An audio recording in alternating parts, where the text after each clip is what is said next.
الصلاة والسلام على سيد الرسل وخاتم الأنبياء وعلى آله وأصحابه الأتقياء. أما بعد فأعوذ بالله من الشيطان الرجيم. بسم الله الرحمن الرحيم.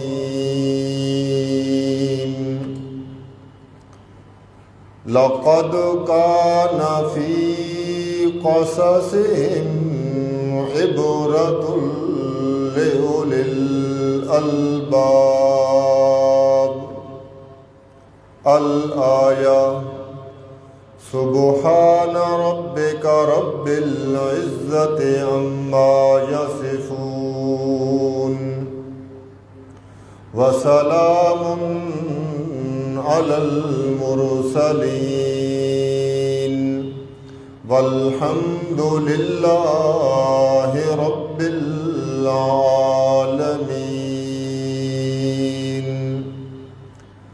اللهم صل على محمد وعلى آل محمد كما صليت على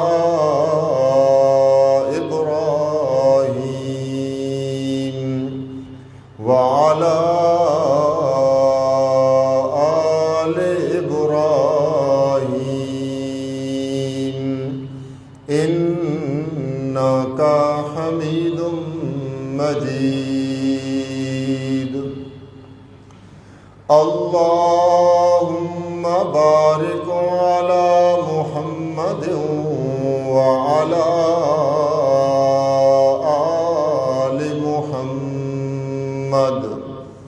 كما باركت على إبراهيم وعلى آل إبراهيم إنك حميد مجيد.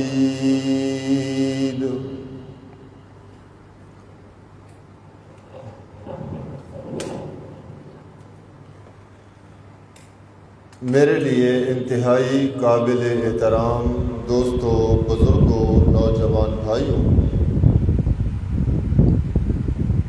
اللہ تعالیٰ کی توفیق اور مہربانی سے آپ حضرات سے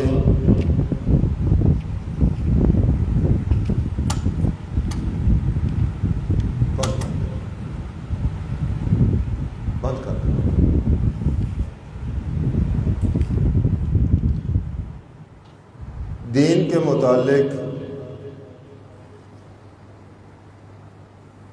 گفتگو کرنے کا موقع مل رہا ہے. قرآن مجید فرقان حمید ہم سب کی مذہب کی کتاب ہے، اور اس مذہب کی کتاب میں اللہ تعالیٰ نے ہر اس پہلو کو بیان کیا جس کے ذریعے انسان دنیا میں عزت اور آخرت میں کامیابی حاصل کر سکتا ہے. یہ الگ بات ہے کہ کوئی انسان قرآن سے روگردانی کرے، قرآن سے منہ موڑے رکھے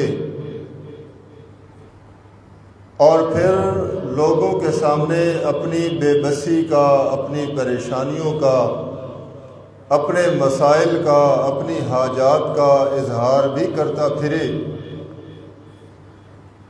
کہ خوشحالی نہیں بدحالی کا شکار ہوں، سکون نہیں، پریشانی میں مبتلا ہوں، خوشی نہیں، غمی میں گرفتار ہوں۔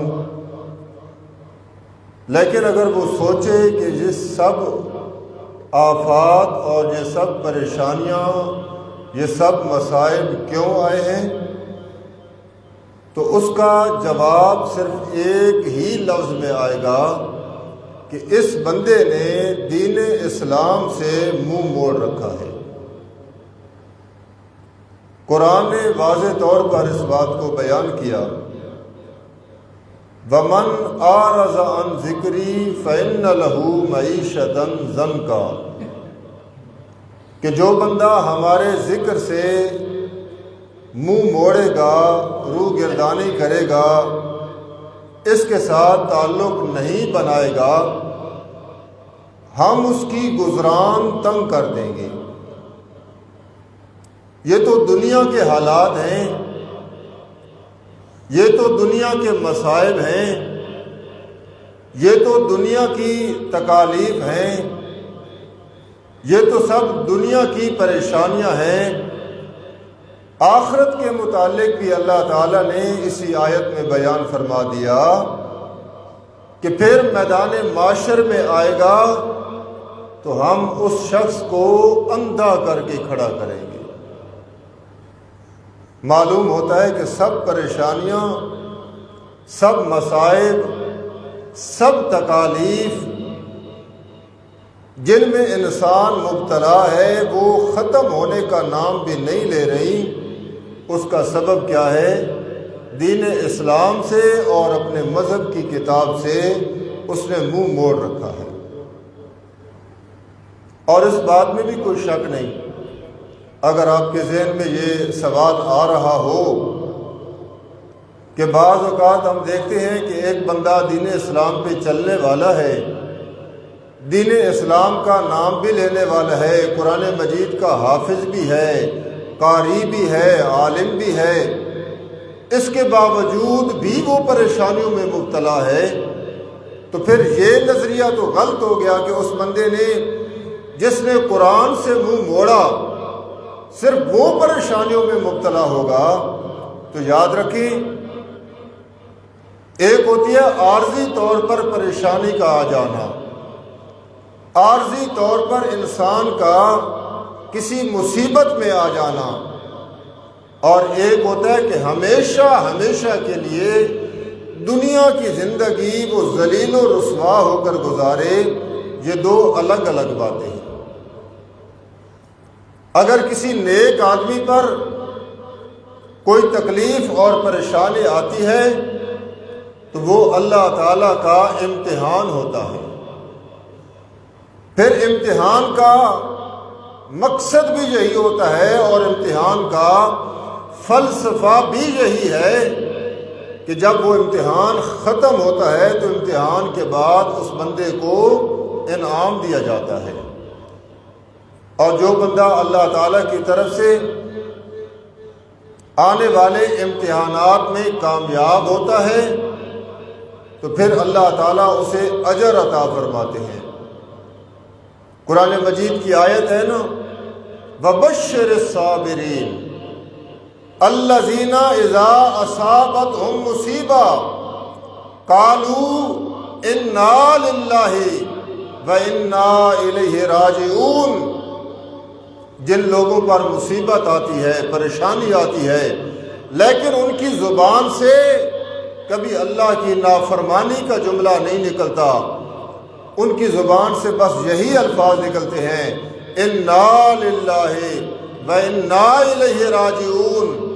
ہم آئے ہی اللہ تعالیٰ کی طرف سے ہیں اور واپس بھی ہم نے اللہ کی طرف جانا ہے۔ اور دوسرا معنی کہ سب کچھ اللہ کے قبضے میں ہے، پریشانیاں دینے والا بھی وہ ہے اور پھر پریشانیوں سے نکالنے والا بھی وہ ہے۔ وَإِنَّا إِلَيْهِ رَاجِعُونَ۔ اس پریشانی میں میں رجوع کروں گا تو اپنے رب سے رجوع کروں گا۔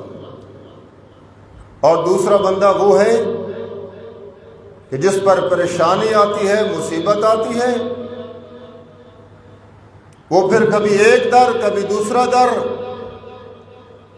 وہ اللہ تعالیٰ کے امتحان میں فیل ہو جاتا ہے، اور جب فیل ہوا شیطان اسے دبوچ لیتا ہے، شیطان اس پہ قابض ہو جاتا ہے، اور اس کا نتیجہ یہ نکلتا ہے کہ پھر قرآن کی آیات اس پر اثر نہیں کرتی، قرآن مجید کے احکام اس پہ اثر نہیں کرتے، اللہ تعالیٰ کی طرف سے دی گئی بشارتیں اس کو سنائی جائیں اس پہ کوئی اثر نہیں کرتی۔ وہ کہتا ہے بس جو کچھ دے رکھا ہے فلاں حضرت صاحب کی نظر کرم ہے، اور جو کچھ میرے اوپر آ چکا ہے یہ بھی فلاں کی میں نے گستاخی کر دی تھی، فلاں کی میں نے نیاز نہیں دی تھی، اس وجہ سے میرے اوپر ساری مصیبتیں آئی ہیں۔ یہ فرق ہے میرے دوستوں بزرگوں، مصیبتوں میں پریشانیوں میں رجوع اللہ کی طرف کرنا یہ امتحان میں کامیاب ہونے کی دلیل ہے، اور پریشانیوں میں اللہ کا در چھوڑ دینا، اللہ کے سہارے کو نظر انداز کر دینا، یہ اس بات کی نشانی ہے کہ یہ بندہ امتحان میں فیل ہو چکا ہے۔ چنانچہ اسی وجہ سے اللہ تعالیٰ نے قرآن مجید میں بے شمار واقعات کو بیان کیا، مقصد خود بیان کر کیا اللہ تعالیٰ نے، لَقَدْ كَانَ فِي قَصَصِهِمْ عِبْرَةٌ لِأُولِي الْأَلْبَابِ، کہ یہ جو ہم قرآن میں واقعات اور قصے بیان کرتے ہیں اس میں لوگوں کے لیے ہم نے بہت زیادہ نشانیاں بیان کر رکھی ہیں، لیکن کون سے لوگ؟ فرمایا اولی الالباب، جو عقل سے کام لیتے ہیں، جو سمجھ بوجھ رکھتے ہیں، جو سوچ بچار رکھتے ہیں کہ ایک ہستی میرے اوپر قادر بھی نہیں ہے، میرے اوپر اختیار بھی اس کا نہیں ہے، وہ مجھے نقصان کیسے دے سکتی ہے، ایک کے پاس خود کچھ نہیں ہے وہ مجھے نفع کیا دے سکتا ہے۔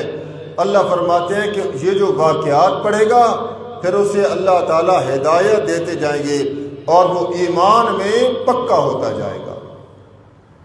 بڑے واقعات اللہ تعالیٰ نے قرآن مجید میں بیان کیے، اس میں انبیاء کے واقعات ہیں، اولیاء کے واقعات ہیں، جنات کے واقعات ہیں، شہد کی مکھی کے واقعات ہیں، عام مکھی کے واقعات ہیں، ابابیل کے واقعات ہیں۔ گویا کہ جس کے ذریعے سے اللہ تعالیٰ انسان کی رہنمائی کر سکتے تھے، اللہ تعالیٰ نے اس کے ذریعے اللہ تعالیٰ نے وہ سارا مواد اپنی لاریب کتاب میں بیان کر دیا۔ لیکن بات وہیں پہ کھڑی ہے، توجہ کیجیے گا، بات وہیں پہ کھڑی ہے کہ اس بندے کو ہدایت، اس بندے کو سکون کبھی نہیں مل سکتا جو بندہ قرآن سے روگردانی کرے گا۔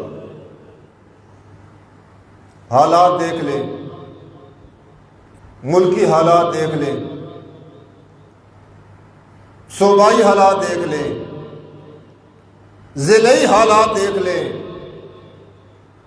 علاقائی حالات دیکھ لیں، سب کو چھوڑیں، اپنی چادر اور چار دیواری کے حالات دیکھ لیں۔ پریشانیوں میں شکار، پریشانیوں میں مبتلا، ہر چیز پہ تبصرہ ہے، ہر چیز پہ باس و مباحثہ ہے، ہر چیز پہ گفتگو ہے، لیکن اگر صرف گفتگو ہمارے گھر میں نہیں ہوتی تو دین کے مسائل پر گفتگو نہیں ہوتی۔ سیاست دیکھو تو باپ اور بیٹا سیاست، بھائی بھائی کے ساتھ سیاست، لیکن دین کا عنوان اور دین کا موضوع یہ بس صرف نماز تک رہ گیا ہے۔ اگر قرآن مجید کو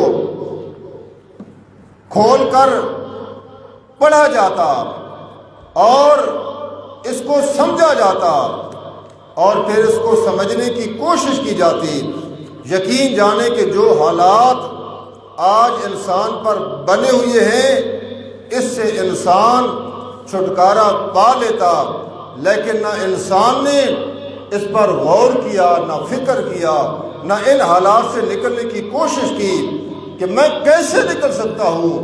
بس ایک ہی ٹول لگی ہوئی ہے، پریشانیاں پریشانیاں پریشانیاں۔ بھائی یہ بھی تو حل ہوگا نا، ان پریشانیوں کا حل بھی تو کوئی ہوگا۔ آپ کو مثال دیتا ہوں، ایک بندہ کہے میں بیمار ہوں، میں بیمار ہوں، میرے سر میں بھی درد ہے، میرے گلے میں بھی درد ہے، میرے سینے میں بھی درد ہے، میرے گھٹنوں میں بھی درد ہے، میرے پورے جسم میں درد ہے۔ تو ذرا بتائیے یہ درد کرنے سے اس کا درد ٹھیک ہو جائے گا؟ نہیں بھائی، درد کا علاج کروا، کسی اچھے حکیم کو نبض دکھوا، کسی اچھے ڈاکٹر سے نسخہ لے، تب جا کر تیری مرض ٹھیک ہونے کا امکان ہے۔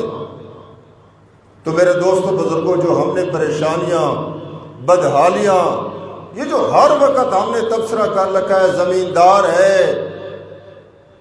پڑھا لکھا ہے، جاہل ہے، ہر طبقے کا بندہ، بڑی پریشانی ہے جی، بڑی پریشانی ہے، بڑی بدحالی ہے جی، بڑی بدحالی ہے۔ ارے بھائی، بدحالیوں اور پریشانیوں کا کبھی حل بھی تو سوچا جائے۔ اس کا حل صرف اور صرف اللہ کی کتاب، اور اگر اس کو پورے ایک جملہ میں بند کیا جائے تو وہ صرف اور صرف دین اسلام کی راہ پر چلنا ہے۔ اگر دین اسلام کی راہ پر انسان چل پڑے، چھوٹی موٹی تکالیف آ بھی جائیں، ایک نہ ایک دن وہ پریشانیاں ختم ہو جائیں گی۔ چنانچہ سب سے جو بڑی پریشانی انسان کو ہونی چاہیے اور اس کی ضرورت ہے، وہ پریشانی ہے عقیدے والی، کہ میرا نظریہ کیا ہے۔ اللہ تعالیٰ نے مجھے دنیا میں تخلیق کر کے بھیج دیا، مجھے دنیا میں بھیجنے کا مقصد، اس دنیا میں رہنے کا مقصد کیا اللہ تعالیٰ نے بیان کیا۔ چنانچہ اگر یہ مقصد انسان کے ذہن میں ہو، یہ فکر انسان کے ذہن میں ہو، پھر انسان کا رستہ خود بخود بنتا جاتا ہے، متعین ہوتا جاتا ہے۔ چنانچہ قرآن نے خود اس بات کا اعلان کیا، فرمایا وَمَا خَلَقْتُ الْجِنَّ وَالْإِنسَ، نہیں بنایا ہم نے انسانوں کو اور جنوں کو، وَمَا خَلَقْتُ الْجِنَّ وَالْإِنسَ إِلَّا لِيَعْبُدُونَ۔ توجہ کرائیں، نہیں بنایا ہم نے انسانوں کو اور جنات کو الا لیعبدون، مگر لیعبدون، کس کے لیے؟ اپنی عبادت کے لیے۔ اللہ نے انسان کے بنانے کا یہ مقصد بیان کر دیا۔ اب اپنے ایمان سے بتاؤ، جس مقصد کے لیے ہم دنیا میں آئے ہیں، اس مقصد کی ہمیں کبھی فکر ہوئی؟ کوئی فکر نہیں۔ کوئی تاجر ہے، دکاندار ہے، زمیندار ہے، کوئی ڈرائیور ہے، ٹرانسپورٹر ہے، کوئی جج ہے، وکیل ہے، پروفیسر ہے، طالب علم ہے، ہر طبقے کا بندہ جس فیلڈ میں ہے، اس سے اگر مصروفیت ختم ہو گئی تب وہ عبادت کی طرف جائے گا، اگر اس کی مصروفیت اس کے اپنے کام میں ہے تو وہ عبادت نہیں کرے گا۔ سوشل میڈیا بھی ہے، آپ سامنے بھی بیٹھے ہیں، رمضان کا مہینہ آتا ہے، اتفاق سے 2-3 سال گندم کی کٹائی رمضان کے مہینے میں چل رہی ہے، کتنے لوگ روزے رکھتے ہیں؟ کیا کریں جی، روزہ اور پھر گندم کی کٹائی اکٹھے نہیں ہو سکتے، لہذا روزے کو چھوڑ دو، گندم کی کٹائی کرنی ہے۔ تھریشر کا موسم آئے، تراویح کی نماز چھوڑ دو، عشاء کی نماز چھوڑ دو، اور جی تھریشر آئی کھلی جی یہ دفعہ تو نہ چھوڑ سکتے۔ یعنی کہ ہر چیز کو مقدم رکھا جائے، اللہ کی عبادت کو پیچھے لے لیا جائے۔ اور اللہ کیا فرماتے ہیں کہ ہم نے جنوں اور انسانوں کو کس لیے بنایا؟ عبادت کے لیے۔ پھر بدحالی آئے گی کہ نہیں آئے گی؟ یہی وجہ ہے، عبادت کو مقدم رکھ، باقی مصروفیات کو مؤخر رکھ، عبادت پہلے، اللہ کا حق پہلے۔ اور مزے کی بات، میں اور آپ صبح سے لے کر شام تک جو دوڑ لگاتے ہیں، رزق کمانا ہے، رزق کمانا ہے، رزق کمانا ہے، یہ رزق کا ذمہ کس نے اٹھا کے رکھا ہے؟ اللہ نے۔ اور خود قرآن نے اس کو بیان کیا، خود قرآن نے اس کو بیان کیا، جس کی آج انسان فکر اور تلاش میں لگا ہوا ہے، اللہ کے قرآن نے 1400 سال پہلے بیان فرما دیا، فرمایا وَمَا مِن دَابَّةٍ فِي الْأَرْضِ إِلَّا عَلَى اللَّهِ رِزْقُهَا۔ اے انسان تو غور کر اس آیت کی طرف، وَمَا مِن دَابَّةٍ فِي الْأَرْضِ، نہیں ہے کوئی جاندار جس میں جان ہے، کوئی نہیں ہے زمین میں ایسا، فی الارض کوئی زمین میں ایسا نہیں ہے، الا علی اللہ رزقھا، مگر اس کے رزق کا ضامن اللہ فرماتے ہیں وہ خود میں ہوں۔ اب ضامن اللہ بن جائے اور پھر بھی انسان فکر رزق کی کرے تو کہا جا سکتا ہے کہ اس بندے نے دین سے دوری اختیار کی ہے۔ چنانچہ تمہید تھوڑی لمبی ہو گئی، عقائد کی فکر کریں، عبادت، اور عبادت کا مغز کیا ہے؟ عقیدہ اور دعا، الدعاء مخ العبادہ۔ اگر عبادت میں انسان کامل نہیں، عقیدے میں انسان کامل نہیں، اس کے سارے اعمال بالکل چٹ ہو جائیں گے، کسی کام کے اس کے اعمال نہیں۔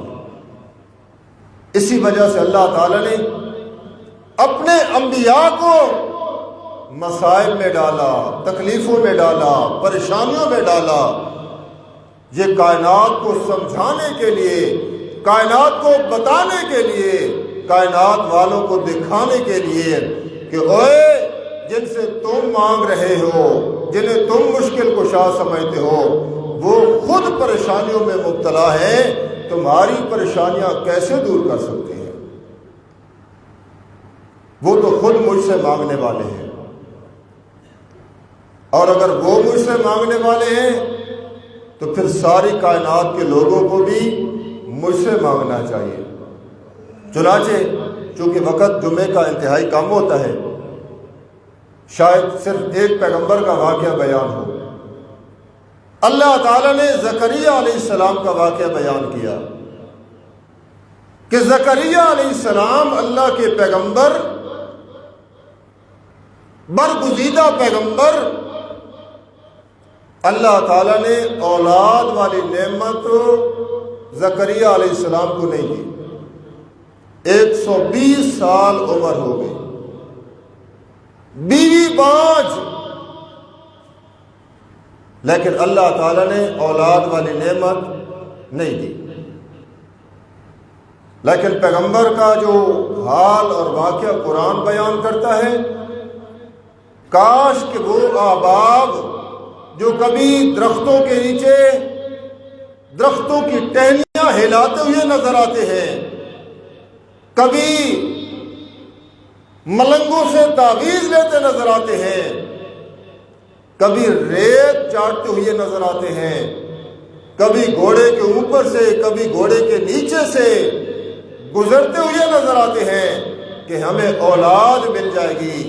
کاش کہ وہ زکریا علیہ السلام کا یہ واقعہ اللہ کی کتاب، یہ کسی مذہب کی کتاب نہیں، یہ کسی مسلک کی کتاب نہیں، بلکہ یہ اللہ کا کلام ہے، اور اللہ کو ہر فرقہ مانتا ہے۔ ہر بندہ دعوے دار ہے کہ نہیں ہے؟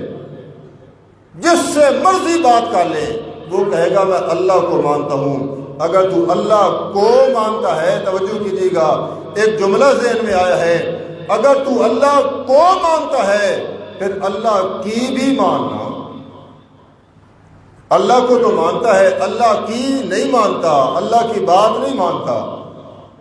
قرآن نے واقعہ بیان کیا، زکریا علیہ السلام اولاد نہیں لیکن ایک بچی کی پرورش کرتے ہیں، اور بچی کون ہے؟ بچی کا نام ہے مریم۔ بچی کا نام مریم، اس کی پرورش کرتے ہیں، اور پرورش جب کی اللہ کے قرآن نے اس کا ذکر کیا کہ زکریا پیغمبر بچی کے سامنے جب عجائبات دیکھتے ہیں، مختلف چیزیں دیکھتے ہیں تو پھر جوش میں آتے ہیں۔ قرآن کہتا ہے ہنالک دعا زکریا ربہ۔ ایک ایک لفظ کا معنی آپ نے یاد کرنا ہے۔ میں اکثر کہتا ہوں یہ جو جمعہ کے بیانات ہوتے ہیں یا جلسوں میں تقریریں ہوتی ہیں، یہ محض کانوں کی سماعت یا صرف دل پشوری کرنے کے لیے نہیں، بلکہ ایمان مضبوط کرنے کے لیے سنا کریں، تب جا کر انسان کو مسئلہ سمجھ آتا ہے۔ قرآن کہتا ہے ہنالک دعا زکریا ربہ، اسی جگہ پہ کھڑے ہو کر دعا زکریا ربہ، زکریا پیغمبر نے دعا کی، ربہ کس سے؟ اپنے رب سے۔ مسئلہ یقین جانے قرآن کے ایک لفظ سے بھی بالکل حل ہو جاتا ہے، باقی دلائل تو بعد کی بات ہے۔ قرآن نے یہیں پر بیان کر دیا ہنالک دعا زکریا ربہ، اسی جگہ پہ کھڑے ہو کر۔ اور یہ کون سی جگہ ہے؟ سبحان اللہ۔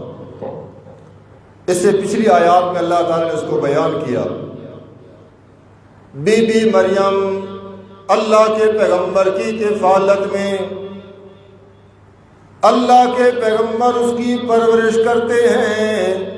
جب بی بی مریم تھوڑی سی بڑی ہو گئی، بالغہ ہو گئی، اس کی الگ جگہ بنا دی۔ وقت نہیں، بڑے بڑے موضوع لے کر رہی ہیں، سمجھدار بندے بیٹھے ہو تھوڑی سی سمجھتے جانا ہے بات۔ جب بچی بالغہ ہو گئی، اس میں عورت کے اعضاء نمایاں ہونے لگے۔ زکریا پیغمبر ہونے کے باوجود اس کا رہائش کا بندوبست الگ کر دیا۔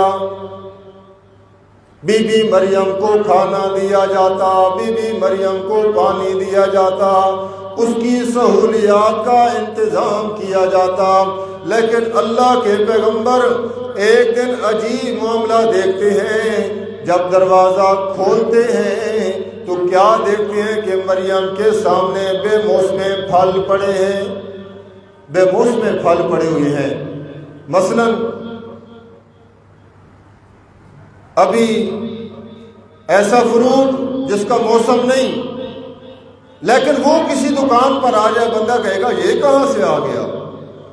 مریم کے سامنے بے موسمے پھل دیکھے، مریم کے سامنے بے موسمے پھل دیکھنے کے بعد زکریا پیغمبر مریم سے سوال کرتے ہیں، یا مریم انا لک ھذا، یہ کہاں سے آئے ہیں؟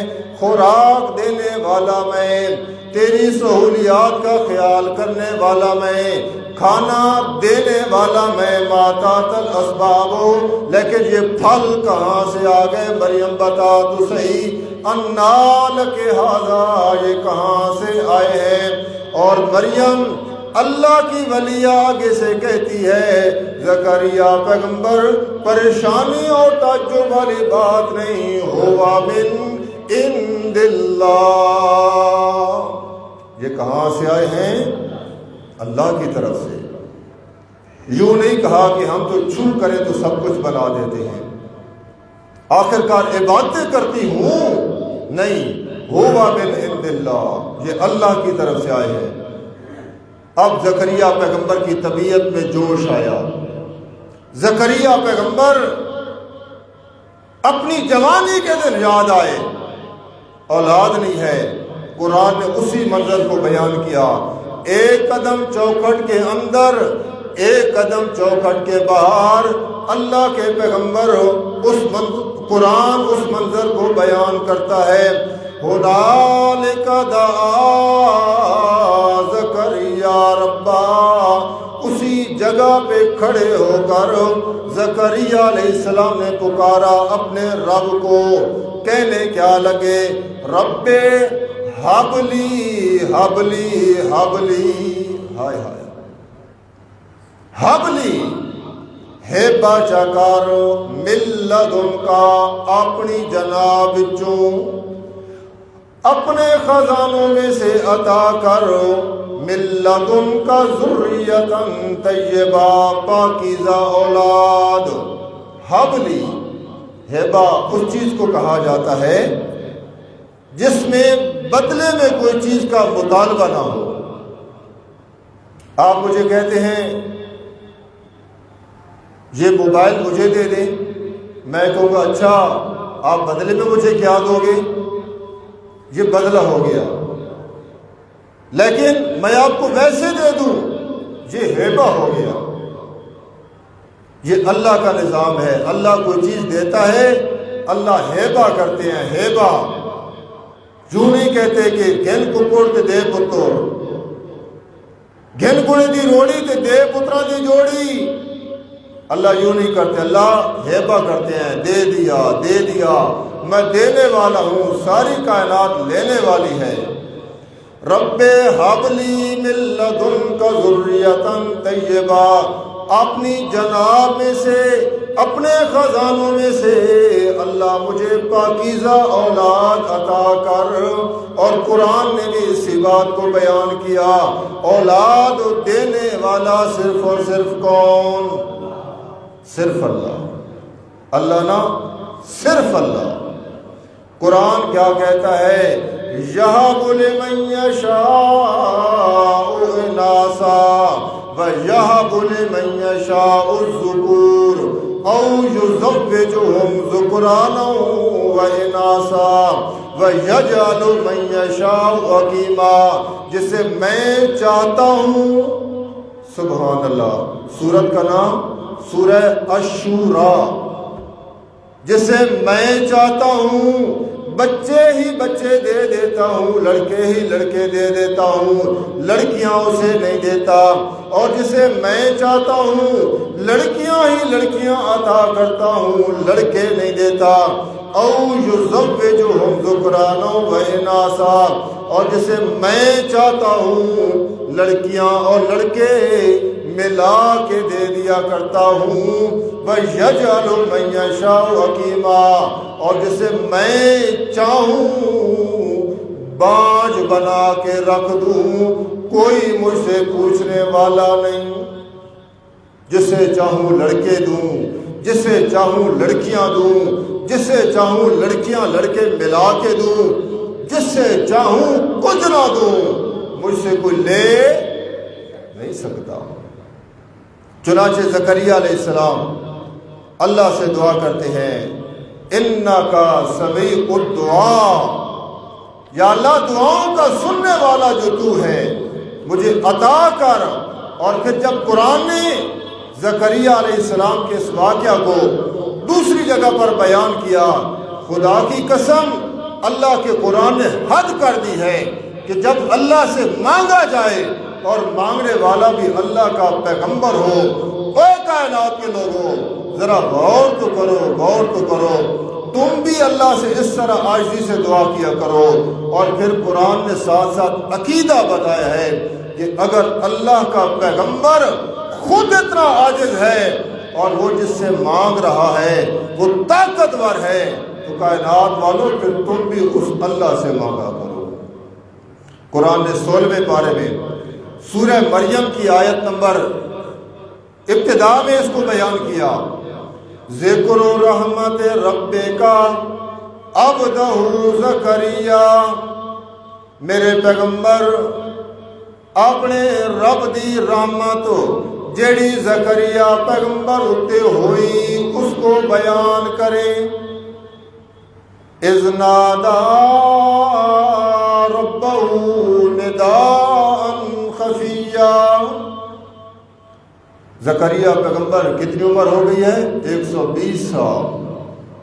اب اونچی اونچی دعا مانگے، اللہ اولاد دے دے، اللہ اولاد دے دے۔ ساتھ والے کہتے ہیں زکریا پیغمبر کی حالت تو دیکھو، حالت تو دیکھو، 120 سال عمر ہو گئی ہے ابھی اولاد مانگ رہا ہے۔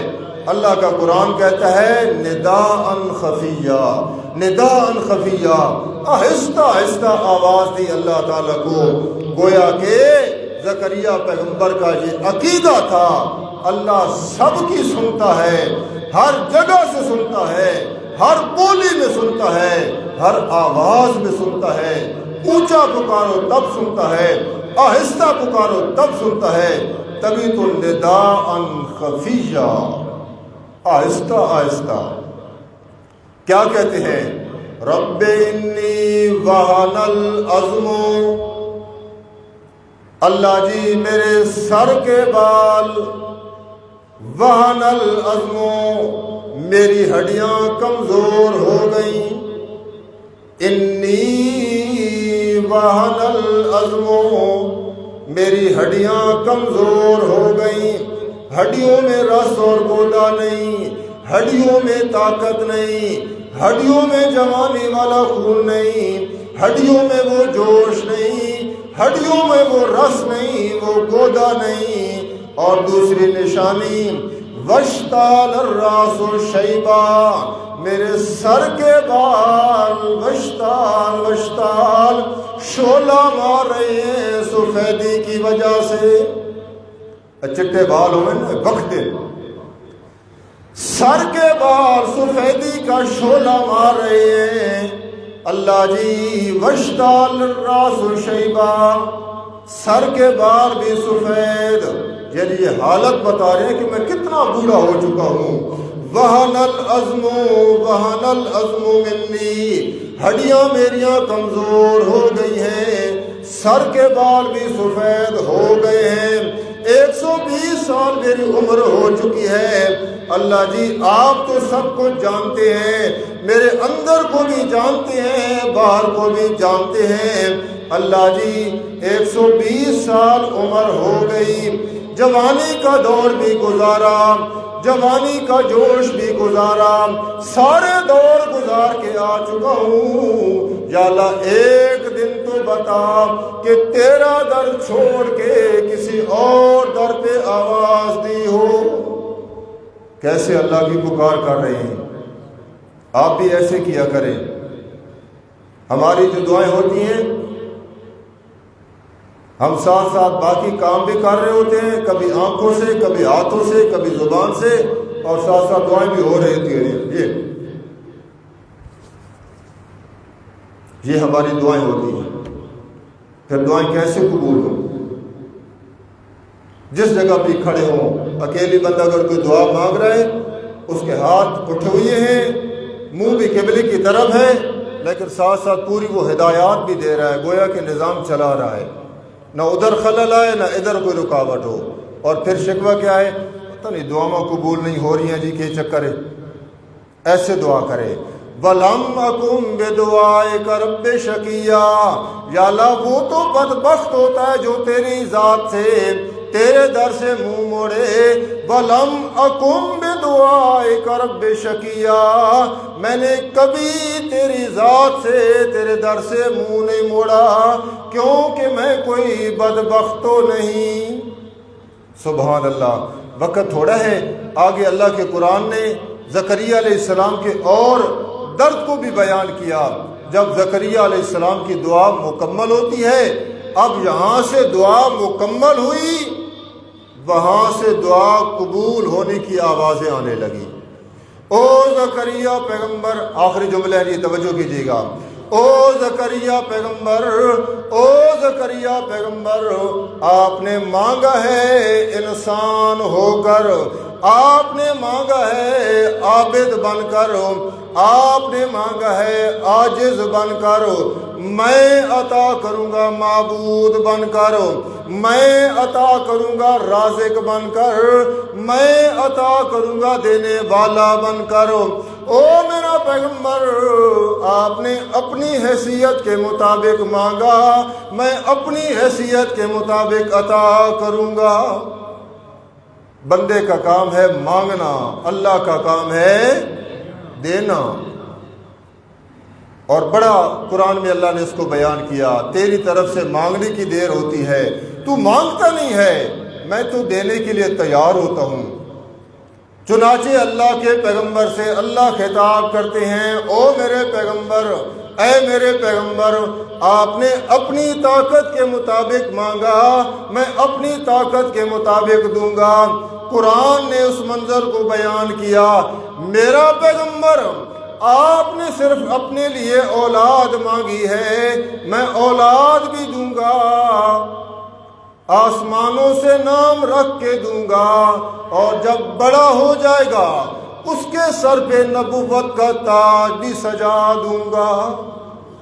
ایک مانگا، اللہ اولاد دے دے، ذریتاً طیبہ، ذریتاً طیبہ۔ اللہ کے قرآن کے الفاظ کیا ہیں؟ یا زکریا، یا زکریا، انا نبشرک بغلام اسمہ یحییٰ، میرا پیغمبر، ہم تجھے اولاد بھی دیں گے، نام رکھ کے بھی دیں گے، جب بڑا ہو جائے گا اس کے سر پہ نبوت کا تاج بھی سجا دیں گے۔ خلاصہ یہ نکلا ساری گفتگو کا، بندے کا کام ہے مانگنا، رب کا کام ہے عطا کرنا۔ بندہ تھوڑا مانگتا ہے، اللہ اسے مانگے سے زیادہ عطا کرتا ہے۔ یہ اللہ کی شان ہے، مانگے سے زیادہ عطا کرتا ہے، زیادہ عطا کرتا ہے۔ ہم نے جو اپنے ماں کے پیٹ میں وقت گزارا، اللہ تعالیٰ سے یہ چیزیں مانگی تھی، اللہ ہاتھ ایسے دینا نہیں، اللہ چہرہ ایسا دینا، وجود ایسا دینا، اللہ نے بن مانگے سب کچھ دے دیا۔ دنیا میں آیا، کبھی کسی بچے نے نہیں دعا کی، میرے اپنے لیے بچہ ابھی بول نہیں سکتا، اللہ مجھے ذہین بنانا، اللہ ذہانت کا مادہ بھی اس کے ذہن میں رکھ دیتا ہے۔ کبھی بچے نے دعا نہیں کی، اللہ مجھے حسین بنانا، اللہ حسن بھی اس پہ انڈیل دیتا ہے۔ کبھی بچے نے دعا نہیں کی، یا اللہ مجھے فلاں عہدے دے دینا، فلاں عزت دے دینا، اللہ سب کچھ بن مانگے عطا کرتا ہے۔ پھر نظریہ یہ تو غلط ہوا نا میرے دوستوں بزرگوں کہ اللہ سنتا نہیں ہے جی، اللہ قبول نہیں کرتا ہے۔ آج سے یہ نظریہ بنا لیں، اللہ سب کی سنتا ہے، سب کو دیتا ہے، سب کی سنتا ہے، سب کو دیتا ہے، ہر جگہ سے سنتا ہے، ہر بولی سنتا ہے اور ہر ایک کی سنتا ہے۔ کمزوری ہے تو بندوں کی طرف سے ہے، بندوں کے رب کی طرف سے نہیں ہے، وہ تو عطا کرنے کے لیے تیار بیٹھا ہے۔ کوئی لینے والا ہو، لینے والا ہو، لینے والا ہو، وہ دینے کے لیے روزانہ نیچے والے آسمان پہ رحمت لے کے آ جاتا ہے۔ حل من مستغفرن، حل من مسترزقن، حل من قضا، حل من قضا، کوئی ہے کوئی مجھ سے رزق لینے والا، ہے کوئی مجھ سے بخشش کروانے والا، حل من قضا، حل من قضا، ہے کوئی مجھ سے فلانی حاجت مانگنے والا، ہے کوئی مجھ سے اولاد مانگنے والا، میں دینے کے لیے آ گیا ہوں۔ لیکن مانگنے والے کی طرف سے دیر ہو جاتی ہے، وہ آگے سے سو رہا ہے، اپنی مصروفیات پہ ہے۔ اللہ فرماتے ہیں میں سب کو دینے والا، اور یہی قرآن کا ماخذ ہے، یہی قرآن کا نظریہ ہے اور یہی پوری عبادت کا نچوڑ ہے۔ الدعاء مخ العبادہ، پکار صرف اللہ کی کرو، اسی کا نام دین اسلام ہے۔ اللہ سے دعا ہے اللہ عمل کرنے کی توفیق عطا فرمائے۔ وما علینا الا البلاغ۔